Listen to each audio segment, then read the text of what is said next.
everybody.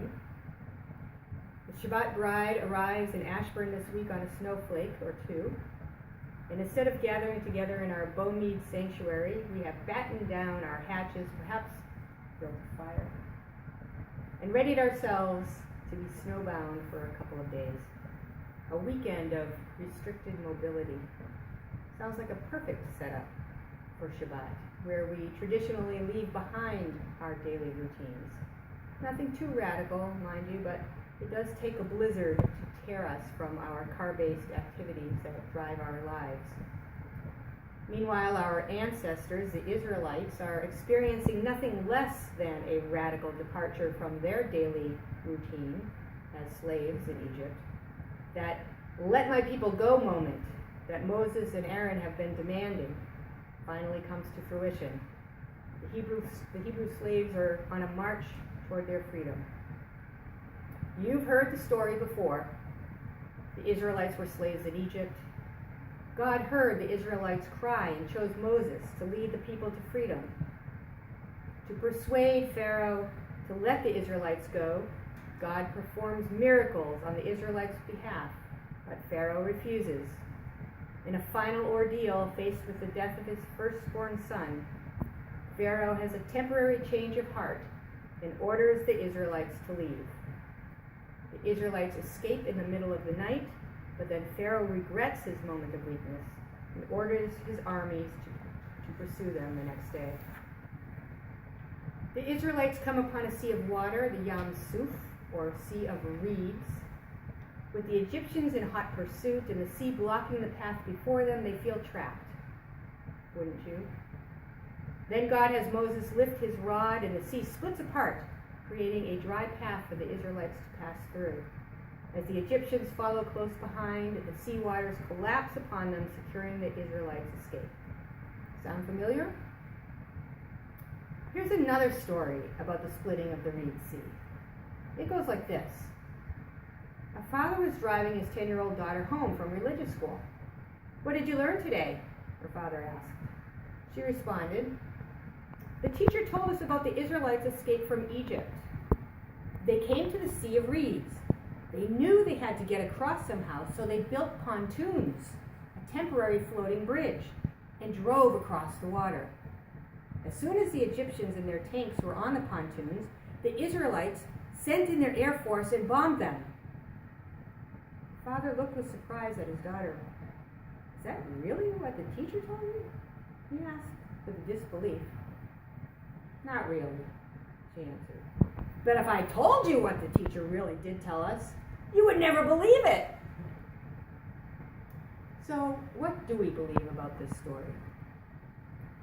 Rabbi Bert Vysotsky is a professor of Talmud and Rabbinics at JTS, which is the Jewish Theological Seminary in New York, says, "There is virtually no evidence, archaeological or otherwise, as the Torah says that 600,000 Jewish males with their wives and children and elders actually left Egypt, presumably in the 13th century BCE, in what is now known as the Exodus. Those are big numbers. You'd think someone would notice. There are other scholars who believe that an earlier date of the 15th century BCE for the Exodus can be supported by archaeological evidence, but their work cannot get published.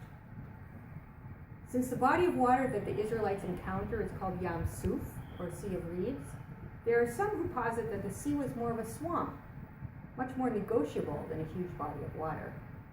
And still others posit a much smaller band of Israelites actually made the trek across the sea in the desert. So while the history is still in dispute, what we can be sure of is a founding story with a profound and timeless message about freedom. For the Israelites found themselves trapped between two bad options: surrender to the Egyptians and a return to a bitter life of slavery on the one hand, or potentially drown in a sea that was too wide and rocky to swim across safely on the other. I can't help thinking about any number of immigrants who in recent times and earlier times have chosen to brave rough waters in flimsy boats in hopes of reaching shores of freedom.